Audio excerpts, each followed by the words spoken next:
Cuando me mudé con mi hijo a las afueras de Flagstaff, pensé que por fin podría descansar. Después de toda una vida de trabajo, dolores, duelos y renuncias, imaginé que me esperaba un poco de paz. El aire seco y limpio del desierto, las montañas lejanas, los amaneceres que tiñen todo de cobre. Pensé que eso bastaría. Vendí mi viejo apartamento en Oklahoma. Cada cajón, cada fotografía vieja me costó una lágrima. Ahí pasé mis últimos 20 años, los últimos buenos con Harold, y todos los malos después de que se fue. Fue duro cerrar la puerta por última vez, pero lo hice con esperanza. Confié en Ethan, en mi único hijo, en sus palabras: «Mamá, venga a vivir con nosotros.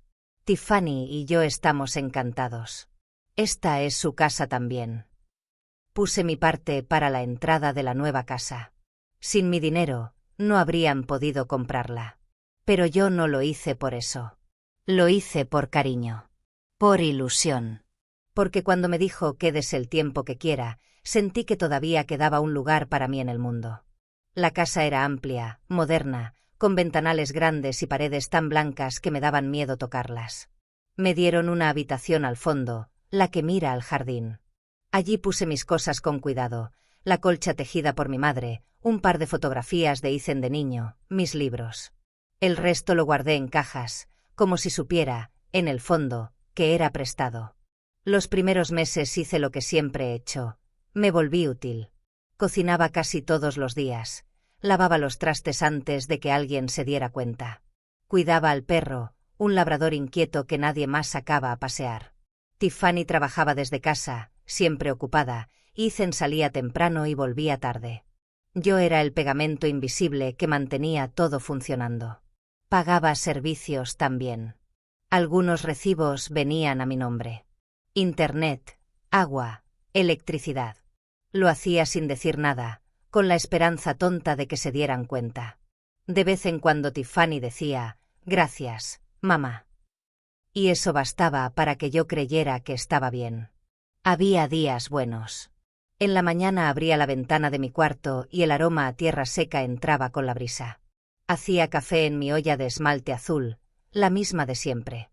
Me sentaba en la pequeña terraza a escribir en mi libreta, a recordar a Harold, a pensar en mis años de maestra, en mis alumnos, en mis hermanas ya lejanas.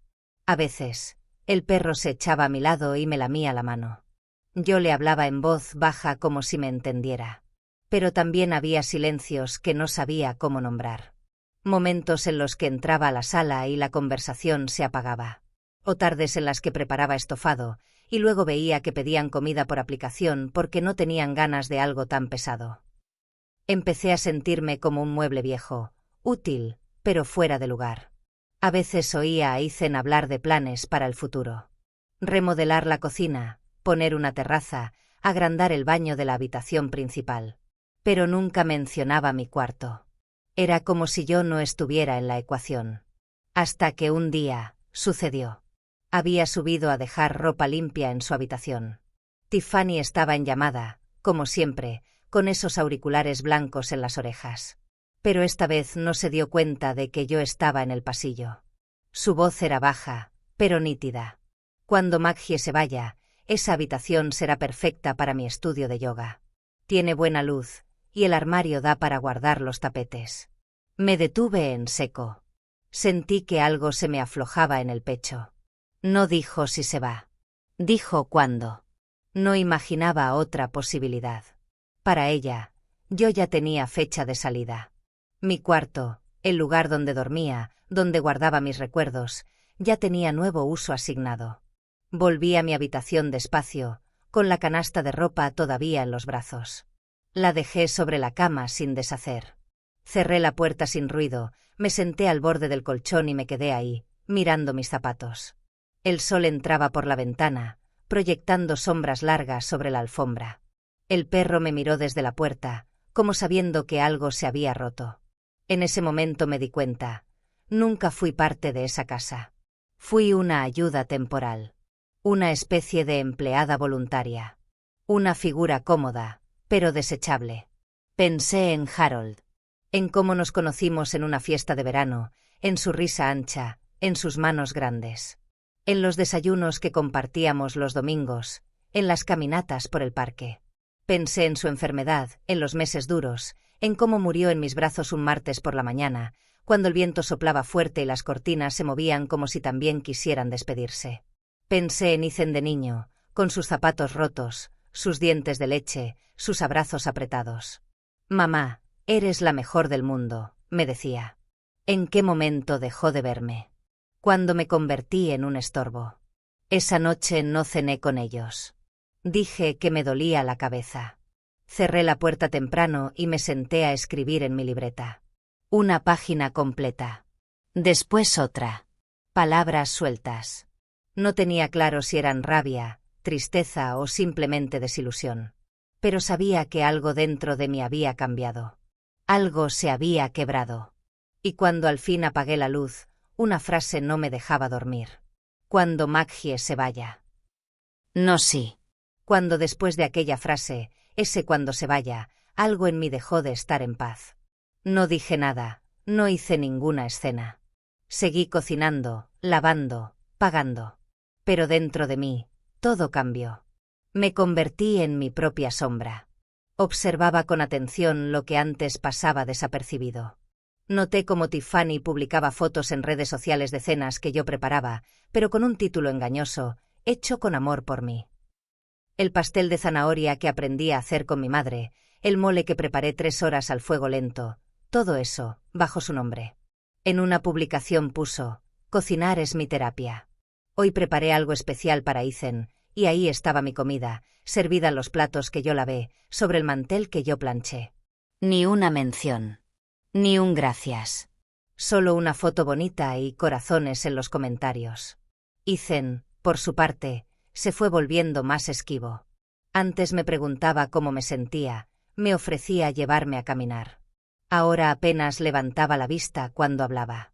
Me saludaba con un hola mecánico al llegar y un buenas noches que muchas veces decía caminando hacia la escalera, sin esperarme. Las cuentas seguían llegando a mi nombre. Agua, electricidad, gas. A veces me preguntaban si podía adelantar algún pago mientras les llegaba el reembolso del seguro o mientras resolvían el tema del bono. Nunca aún puedes. Solo hay que pagarlo. Y yo lo hacía. Por inercia. Porque pensaba que así, tal vez, me ganarían un poco de cariño. ¡Qué tonta! En una fiesta de cumpleaños para un amigo de Ethan, una de esas reuniones modernas con luces tenues y comida por encargo, una mujer elegante me miró desde la cocina y preguntó: ¿Ella es tu asistente? Tiffany se rió, copa de vino en mano, y sin titubear respondió: algo así. Una joyita de señora, ¿verdad? Yo estaba a 1 metro de ellas, preparando café para todos, justo detrás de la barra. Sentí cómo me ardían las orejas. Fingí una sonrisa mientras vertía el líquido caliente en las tazas, como si no hubiera escuchado. Pero por dentro, algo se rompió. No de golpe. Fue una grieta lenta, una fractura fina en la corteza del alma. Como cuando la madera se empieza a astillar por humedad y sin que nadie lo note, se vuelve hueca. Después de la fiesta, nadie comentó nada. Nadie dijo si lo que Tiffany había dicho era una broma, un desliz o una humillación. Yo tampoco lo mencioné. Solo guardé silencio, como siempre. Empecé a notar otras cosas también. Detalles pequeños. Mis tazas desaparecían. Las de cerámica que usaba desde Oklahoma. Las encontré guardadas en una caja etiquetada donar. Mi bata de baño colgada en el perchero fue reemplazada por una toalla con el logo de un spa. Mis libros de cocina, arrinconados en una repisa alta, fuera de mi alcance. Una tarde, mientras Ethan estaba en una videollamada de trabajo, me acerqué con un té. Lo dejé en su escritorio con cuidado. Me miró de reojo y dijo: «Mamá, ¿puedes no entrar cuando estoy conectado?» No era la frase. Era el tono. Como si interrumpiera. Como si sobrara. Asentí sin decir nada, recogí la taza, todavía humeante, y volví a mi cuarto. Una mañana, noté que mi silla del jardín no estaba. Era una silla vieja, de hierro forjado, con un cojín amarillo que había bordado a mano. La usaba para tomar café al sol. Pregunté a Tiffany y me dijo, sin mirarme: «La llevamos a la bodega». Estaba estorbando en la terraza. Estorbando. Como yo. Un jueves cualquiera, mientras hacía arroz para la cena, escuché a Tiffany desde el pasillo hablando con su madre por teléfono. No bajaba la voz, ni se molestaba en susurrar. Sí, Grace, ya le dije que use su habitación y no merodee por la sala.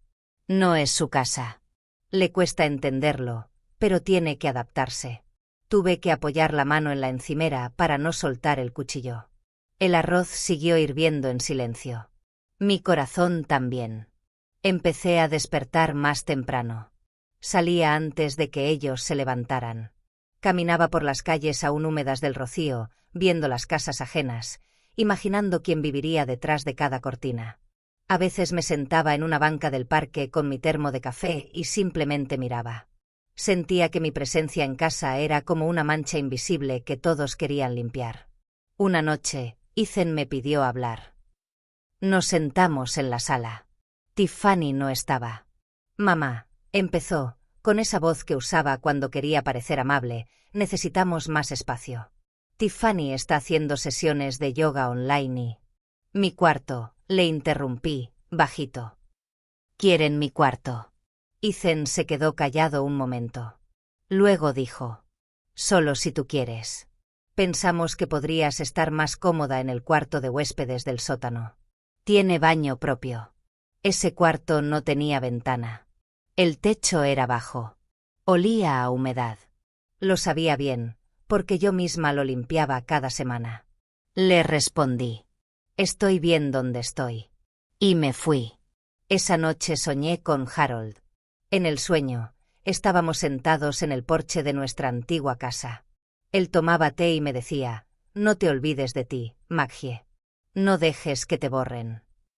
Me desperté con los ojos húmedos. El cuarto estaba oscuro, pero algo dentro de mí empezaba a clarear.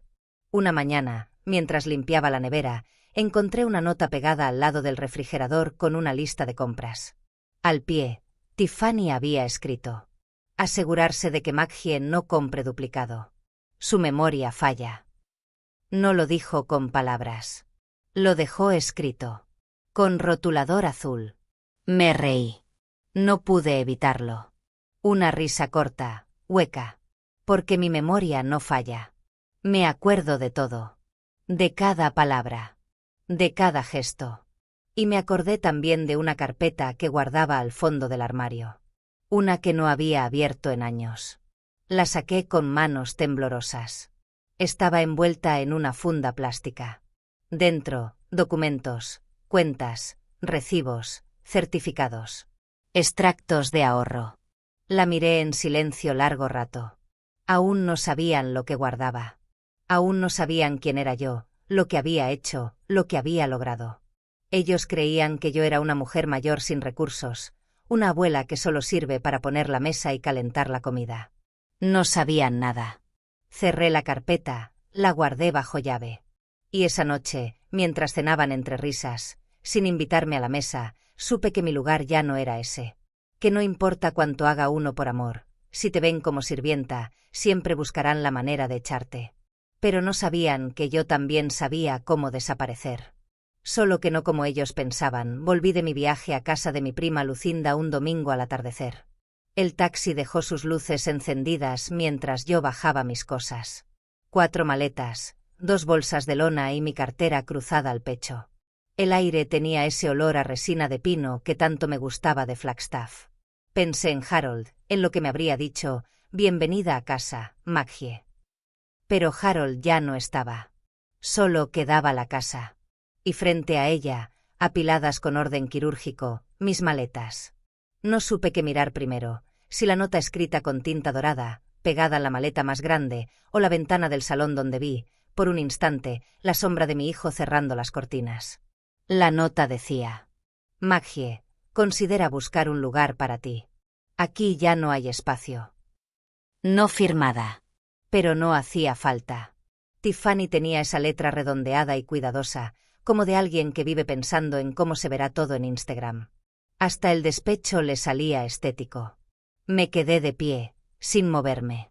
No por sorpresa. No exactamente. Era más bien ese momento en que el alma te dice, Te lo advertí, pero el cuerpo aún no reacciona. El conductor del taxi me miró por el retrovisor. Señora, ¿está bien? Sí, dije, sin voz. Puede retirarse. Esperé a que el auto se alejara para sentarme en una de mis propias maletas. El sol se escondía, y con él se me iba todo lo que me quedaba de dignidad.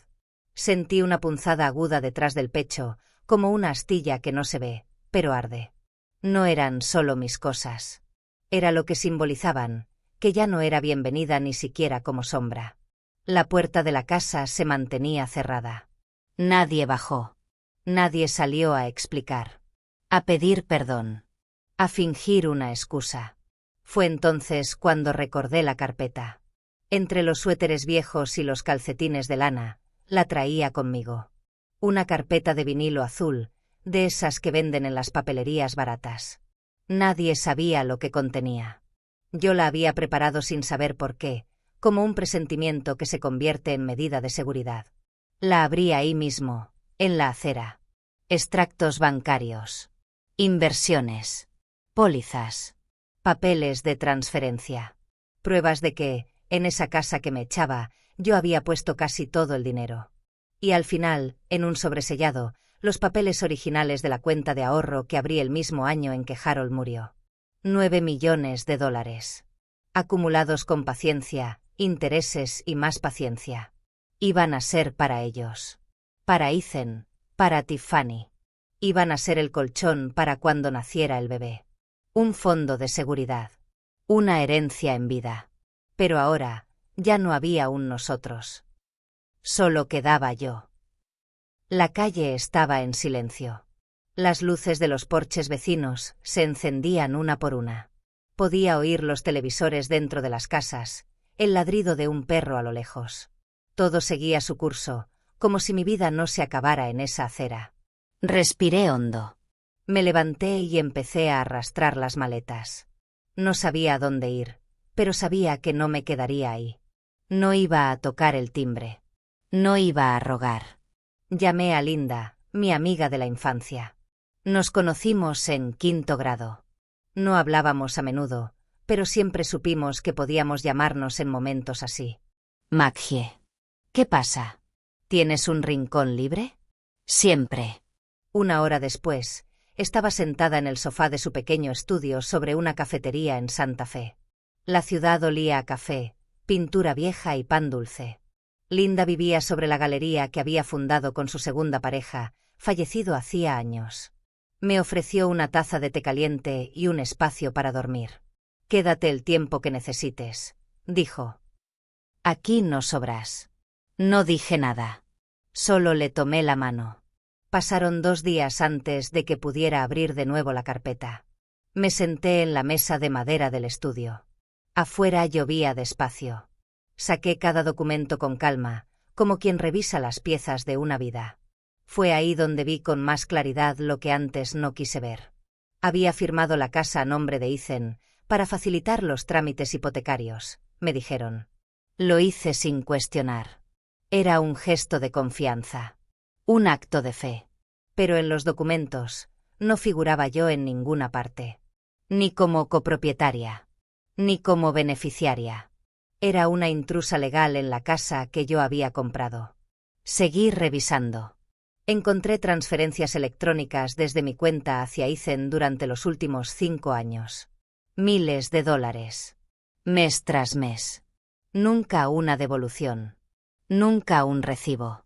También estaba el contrato de una cuenta conjunta que Tiffany abrió con mi firma digital. Una que ni recordaba haber autorizado.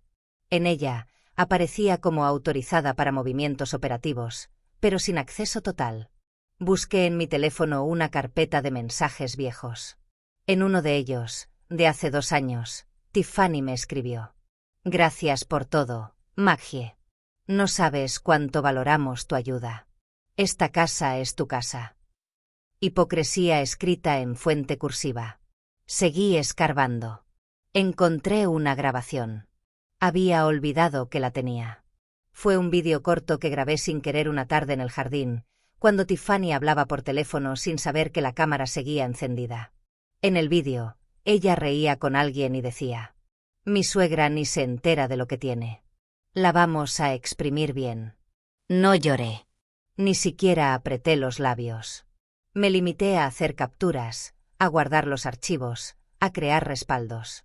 Luego llamé a un abogado. Una mujer de voz firme, especializada en protección de patrimonio familiar y fraude. Le expliqué todo. Me escuchó sin interrumpir.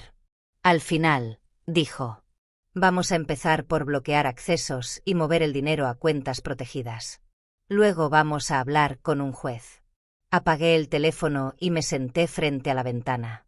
La lluvia había cesado. Santa Fe tenía ese aire de pueblo con alma vieja, donde todo duele distinto. Pero también sana distinto. Esa noche dormí como no dormía en meses. No por tranquilidad, sino porque por primera vez en mucho tiempo tenía un plan. Un plan que no incluía volver. El estudio de Linda tenía olor a madera vieja, óleo seco y café recalentado. Era un espacio pequeño, pero acogedor. La ventana daba a una calle de adoquines donde los pasos sonaban más sinceros. Dormía en un futón que crujía cada vez que me movía, y cada mañana despertaba con el murmullo de la cafetería del piso de abajo. Era una rutina nueva, pero extrañamente amable. Me sentía más en casa ahí, entre lienzos y pinceles ajenos, que en la casa que ayudé a comprar. Fue en ese rincón, con la carpeta azul abierta cada día sobre la mesa de madera, donde me dediqué a desenterrar lo que por tanto tiempo había querido ignorar. Me había convertido en detective de mi propia vida.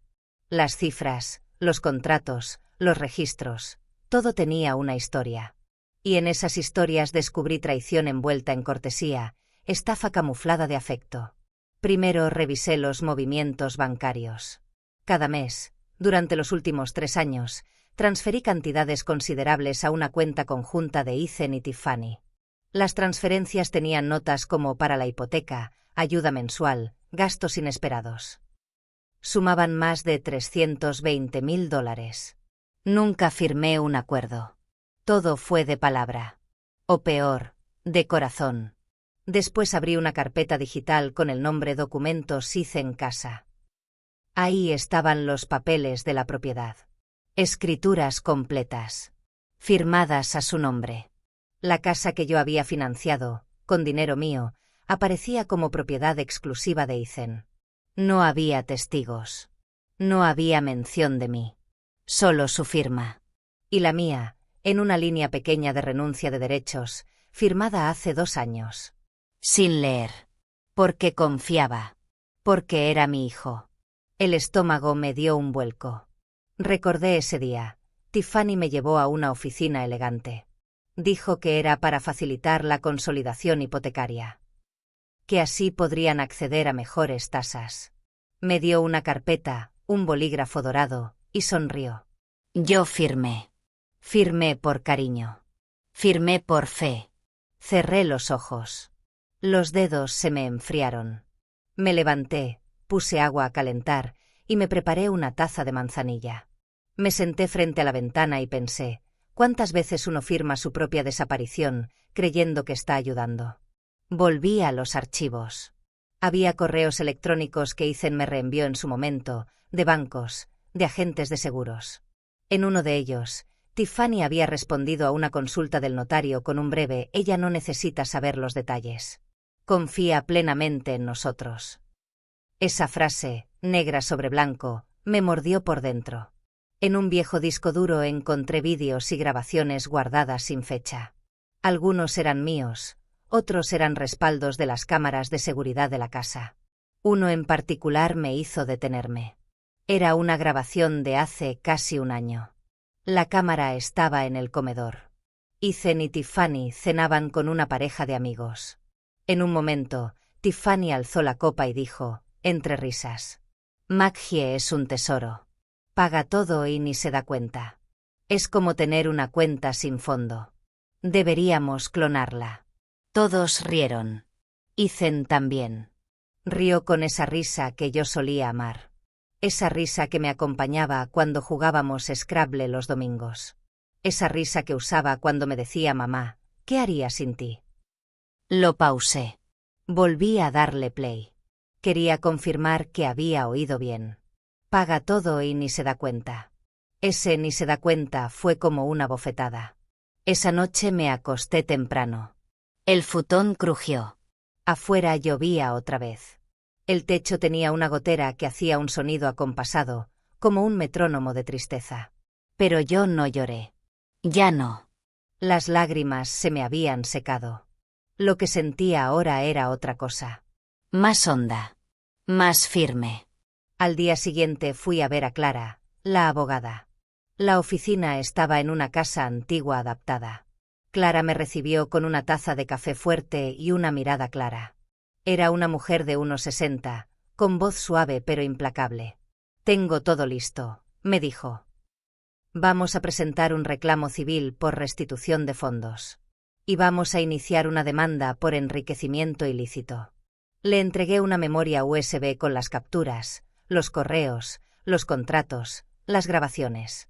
Cada prueba era un pedazo de historia, una cicatriz. «¿Y quiere incluir la grabación de la cena?», preguntó. Asentí sin dudar. Clara me miró por unos segundos. «¿Estás segura de que quieres seguir adelante?». «Clara, me echaron a la calle con mis maletas. No hay marcha atrás». Ella asintió. En su rostro no había compasión. Había respeto. «Vamos a presentar también una notificación preventiva a las cuentas donde aparece usted como cotitular o beneficiaria secundaria. Y vamos a pedir una orden de restricción patrimonial sobre la propiedad mientras se resuelve el reclamo». Las palabras sonaban técnicas, frías. Pero a mí me sonaban a algo más, a justicia. Regresé al estudio con una carpeta nueva bajo el brazo. Una carpeta donde ahora yo tenía nombre. Propósito. Y voz.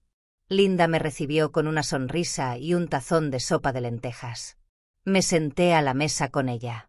La miré y le dije: «Los voy a llevar hasta las últimas consecuencias». Linda levantó su taza de té como si brindara. «Eso, Maggie. Eso». «Que no se te olvide quién eres». Y no se me olvidó. Empecé a tomar notas. Fechas. Movimientos.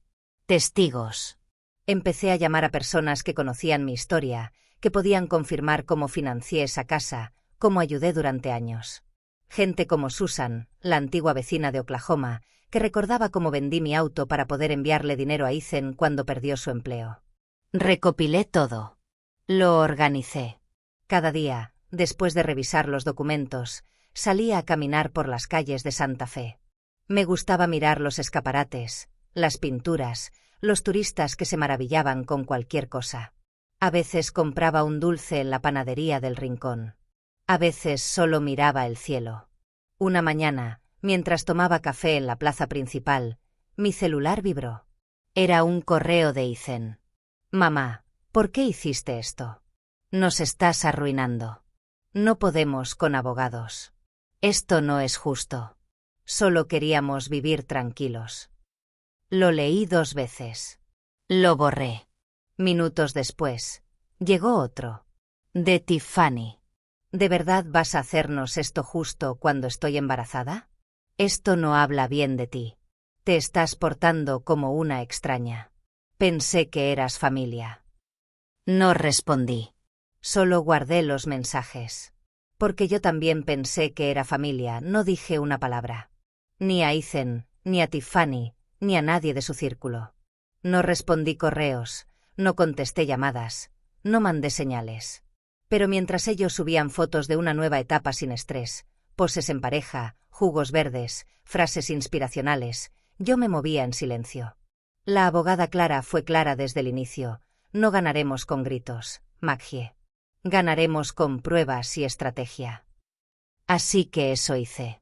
La primera semana me dediqué a cerrar accesos.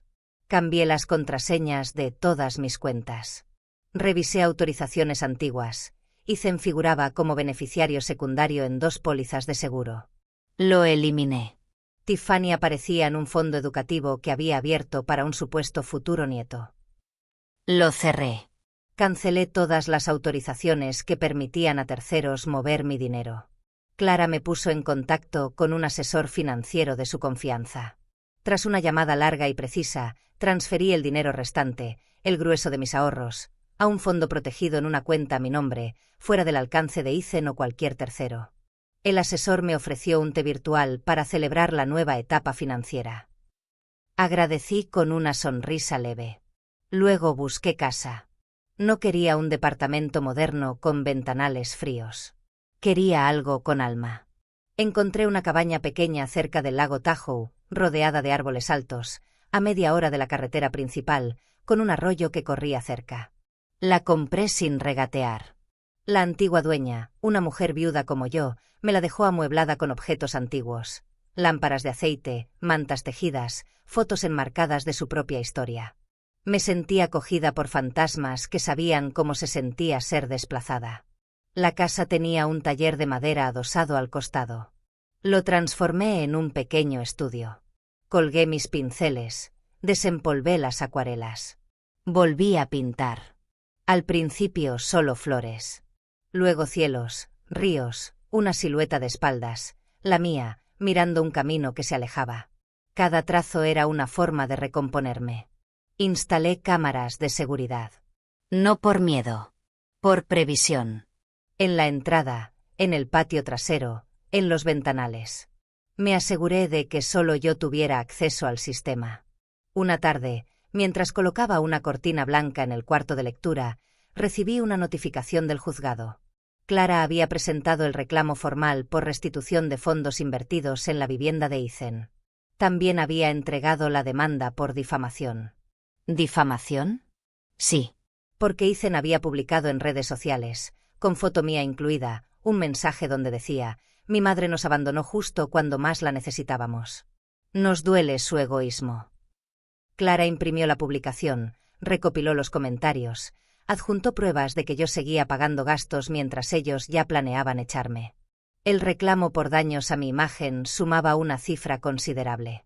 No buscaba arruinarlos. Solo quería que sintieran la gravedad de lo que hicieron. Que no quedara como un malentendido. Que quedara registrado. Me usaron, me desecharon y mintieron al respecto. Empezaron los mensajes. Primero de Ethan. Largos, desordenados. «Mamá, no entiendo qué pasó. ¿Por qué esta guerra? No podemos hablar como familia. Tiffany está muy afectada. El embarazo es delicado. Esto le puede hacer daño. ¿De verdad vas a dejar que abogados resuelvan lo que deberíamos resolver en casa?» No contesté. Después llegaron las llamadas de números privados. No las atendí. Hasta que una mañana, el teléfono sonó con insistencia. Era Clara. «Maggie, recibimos una contraoferta». «¿Qué tipo de oferta?» «Quieren reunirse para negociar fuera de tribunales». Me reí, una risa seca, sin alegría. ¿Y yo para qué querría eso? Solo lo transmito. Dicen que están dispuestos a resarcir el malentendido. «Malentendido», repetí. Qué palabra tan cómoda. ¿Desea rechazarla? Por supuesto. Clara cerró la conversación con profesionalismo. Pero su silencio aprobaba mi decisión. Pasaron los días. En la galería del pueblo mostré 2 de mis acuarelas. Una se titulaba Ausencia. La otra, Tierra firme. Una mujer de unos 50 años me preguntó si las vendía. Le dije que no. «Son para mí», le respondí. «Son pruebas de que existo». Mientras tanto, Ethan y Tiffany siguieron mostrándose felices. Fotos de la panza creciendo, de Tiffany meditando en la habitación que fue mía. Espacios renovados, energía nueva, escribió en una historia. Yo la vi una sola vez. Y luego la olvidé. El día que Clara me envió los primeros avances del proceso, adjuntó un documento donde el juez admitía a trámite la demanda. También se iniciaba el congelamiento parcial de la cuenta donde ellos manejaban parte de mis aportes.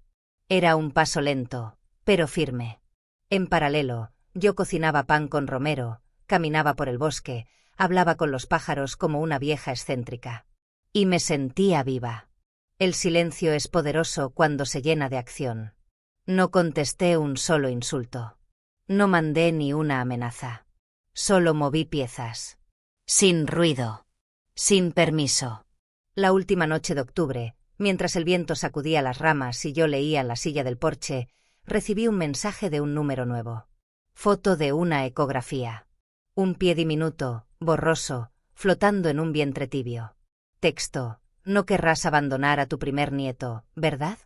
Es tu sangre. Es parte de ti. Miré la imagen. Era preciosa. Un milagro.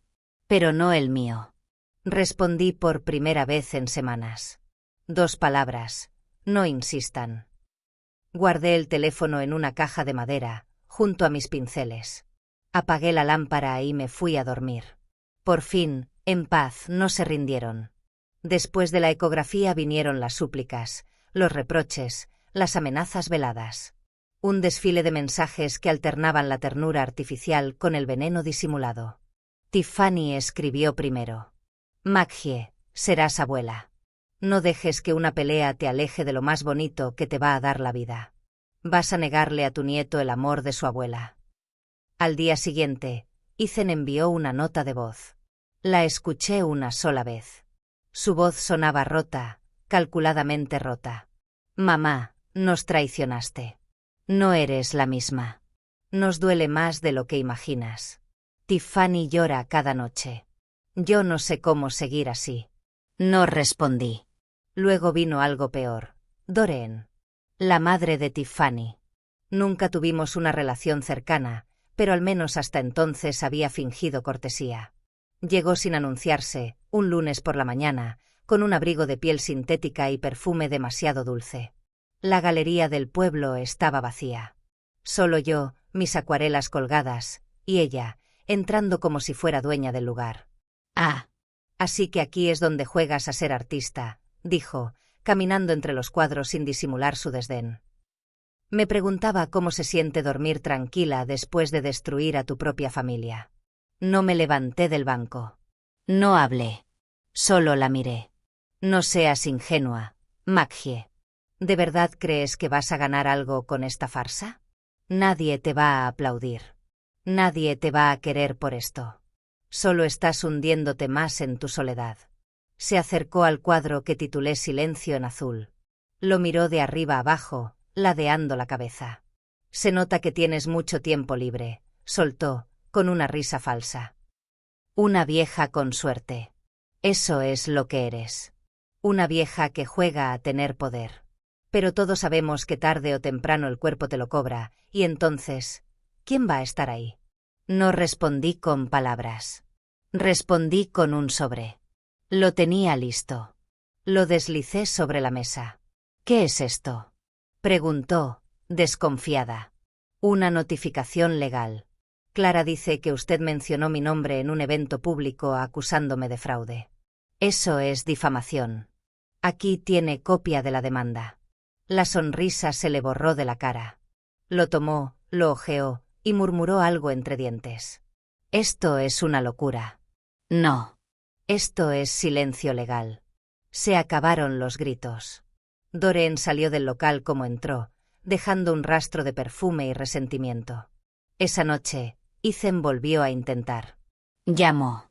Mandó mensajes. Mamá, no es justo. Estás eligiendo el rencor sobre el amor. Ya no sé quién eres. Nos estás dejando sin nada. ¿Qué tipo de madre hace esto a su hijo? El tipo de madre que aprendió, tarde pero con fuerza, que el amor no se mendiga, que la sangre no excusa el abuso, que una puede ser madre sin ser mártir. Empezaron a escribirme conocidos. Antiguas amigas de la iglesia, vecinos que hacía años no saludaban. Algunos con preocupación genuina. Otros, enviados por ellos, disfrazando la culpa como consejo. Maggie, querida, los hijos se equivocan. Pero no se les abandona. No es cristiano. ¿Estás segura de que esto no es un malentendido? Tal vez solo están desbordados. El bebé viene en camino. Las emociones están alteradas. No respondí a nadie. Solo hablé con Clara y con Linda.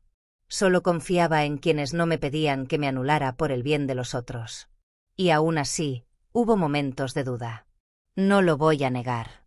Una tarde, al abrir una caja con papeles antiguos, encontré una carta que Ethan me escribió cuando tenía 10 años. Una hoja arrugada, con crayones y errores de ortografía. Mamá, eres la mejor mamá del mundo. Si pudiera, te regalaría una casa gigante para que nunca más tuvieras que preocuparte. Te amo, Ethan. La leí 3 veces. Me dolió más que cualquier insulto. No porque invalidara lo actual, sino porque me recordaba que, alguna vez, hubo amor real. Sincero. No interesado. Ese niño ya no existía. Pero yo sí. Y no podía seguir traicionándome por nostalgia. Seguí adelante con los trámites. Cada avance legal era una costra nueva. Dura. Necesaria. Una mañana recibí una carta certificada. La orden de revisión patrimonial fue aceptada. Ethan y Tiffany debían entregar registros completos de sus cuentas, gastos y transferencias en un plazo de 20 días. En caso contrario, perderían acceso a ciertas propiedades. No grité de alegría. Solo serví té. Lo tomé en silencio, mirando por la ventana. Vi un ciervo caminar entre los árboles. Lo envidié. No por su libertad, sino por no tener herencias emocionales que lo ataran. Los días pasaban con lentitud firme. Pintaba. Cocinaba. Dormía en paz. Un sábado cualquiera, Linda me llevó a un encuentro de mujeres en una casa comunitaria. Son sobrevivientes como tú, me dijo. Acepté. Eran mujeres de todas las edades. Una había sido echada por sus hijas. Otra, despojada de su pensión. Otra más, encerrada en un cuarto trasero mientras su familia celebraba cumpleaños en la sala. Conté mi historia. Escuché las suyas. Nos miramos a los ojos. Ahí no había juicios. Había reconocimiento. Al final del encuentro, una mujer me tomó la mano. Maggie, lo que estás haciendo es valiente. Yo negué con la cabeza. No es valentía. Es memoria. Recordar quién fui antes de que me llamaran estorbo. Esa noche, escribí una carta. No para enviarla. Solo para mí. Querida Maggie, no te olvides más. No te calles más. No vuelvas a fingir que no duele. Pero tampoco olvides que, aunque te arranquen la voz, tu dignidad tiene raíz. Guardé la carta en el cajón del escritorio. Sobre ella, dejé la foto de Ethan de niño. La misma de la carta con crayones.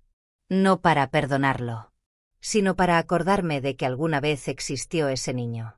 Y que ese amor fue real. Pero no eterno. La última semana de noviembre recibí un correo de Clara.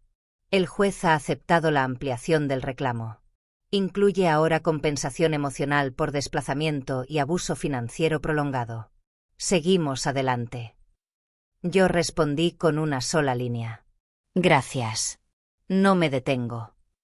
Me senté frente al caballete. Pinté un campo abierto. Una silueta caminando con una maleta. Sin nostalgia. Sin rabia. Solo con paso firme. Porque ahora respondía con silencio. Con pinceles. Con documentos. Con memoria. Y ese nuevo idioma no necesitaba traducción. Pasó un año. Las estaciones se sucedieron como páginas de un libro que ahora leía despacio. En invierno, la nieve cubría mi tejado como un manto de silencio. En primavera, los narcisos que planté con manos torpes brotaron frente a la galería. En verano, el lago brillaba tanto que a veces me dolían los ojos de tanto mirar. Y en otoño todo era oro. Oro cayendo de los árboles, oro en los caminos, oro en mis pinceles. Vivo en una cabaña junto al lago Tahoe. Nadie me empuja, nadie me juzga, nadie me quita el espacio. Tengo una cocina pequeña donde el café siempre huele a hogar. Una repisa con mis libros, y un perchero que solo sostiene mi abrigo. No tengo que preguntar si estorbo. No tengo que justificar mi existencia. La galería que armé con Linda se volvió un refugio. Un rincón de madera clara donde cuelgo acuarelas que ya no necesito vender. Flores, cielos, mujeres caminando solas entre montañas. Me preguntan si pinto paisajes. Les digo que no. Pinto memorias disfrazadas de paisaje. Pintar, para mí, es recordar sin que duela. Empecé a dar clases. Pequeñas sesiones, una vez por semana. Vienen mujeres con manos temblorosas, algunas con canas, otras con moretones viejos en el alma. Les enseño cómo mezclar el azul con un poco de gris para hacer cielos tristes. Cómo suavizar el trazo sin perder firmeza. Cómo sostener el pincel aunque te tiemble el corazón. Luisa, una niña de 7 años que vive con su tía, llegó una tarde de lluvia. No hablaba mucho. Dibujaba casas pequeñas, todas con ventanas cerradas. Una vez, mientras le ayudaba a mezclar el naranja, me miró y dijo: «Señora Maggie, usted es como mi abuela». Pero más valiente. Me quedé quieta. Me limpié las manos con el trapo de lino y le sonreí. Gracias, Luisa. Eso es más valioso que 1000 premios. Porque entendí, con esa frase, algo que antes no sabía nombrar: la familia no siempre es sangre. A veces es respeto. A veces es un gesto silencioso. A veces es una niña que ve en ti un lugar seguro. Un día, llegó una carta. El sobre era beige, sin remitente. Lo reconocí al instante. Esa caligrafía redondeada, esos trazos cuidadosos. Tiffany. La abrí con la calma de quien ya no espera nada. Dentro había una foto. Una bebé, envuelta en una manta gris, dormía sobre una almohada blanca. Tenía el ceño fruncido y los puños cerrados, como hicen de recién nacido. Había una nota escrita a mano. «Esta es tu nieta. ¿No quieres conocerla?» La miré largo rato. No sentí odio. No sentí culpa.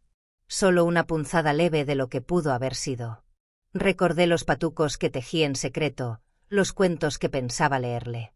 Recordé que alguna vez creí que el amor bastaba. Pero el amor también es saber decir: no más. Guardé la foto en un cajón. No por rencor. Por decisión. Porque el amor no puede construirse sobre la manipulación. Porque no se mendiga respeto. Porque ser madre no me obliga a ser sacrificio eterno. Porque soy más que lo que me quitaron. He recibido muchas cartas después. Algunas de personas que leyeron mi historia en un periódico local. Clara insistió en que se hiciera pública tras el fallo a mi favor. Mujeres que me agradecen. Que me llaman valiente. Que me cuentan sus propias traiciones, sus silencios, sus renuncias. Me dicen que mis cuadros les dieron fuerza. Que mi nombre se convirtió en verbo. Hacer una magie significa levantarse, irse, reclamar lo tuyo. Yo no buscaba fama. Solo justicia. Pero si mi historia sirve, que se sepa, me echaron de mi casa. Me usaron, me vaciaron, me olvidaron. Pero no pudieron quebrarme. En los días de lluvia, horneo pan. En los de sol, camino por la orilla del lago. En las noches, escribo en mi libreta de tapas verdes. Frases sueltas. Memorias sueltas. Y en cada una dejo claro que no me perdí, que no me resigné, que no me quedé callada. Mi cuerpo está más lento. Mis manos tiemblan a veces. Pero mi alma está entera. A veces me siento frente al espejo y me pregunto: ¿quién soy ahora? Y me contesto: soy Maggie. Fui esposa. Fui madre. Fui invisible. Fui desechada. Pero ahora soy libre. Y la libertad no es un lujo.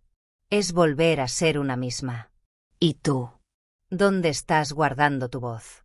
¿Cuántas veces te han dicho que estorbas? ¿A cuántos has perdonado por miedo a estar sola? No estás sola. Te lo dice una vieja con cicatrices. Pero también con alas.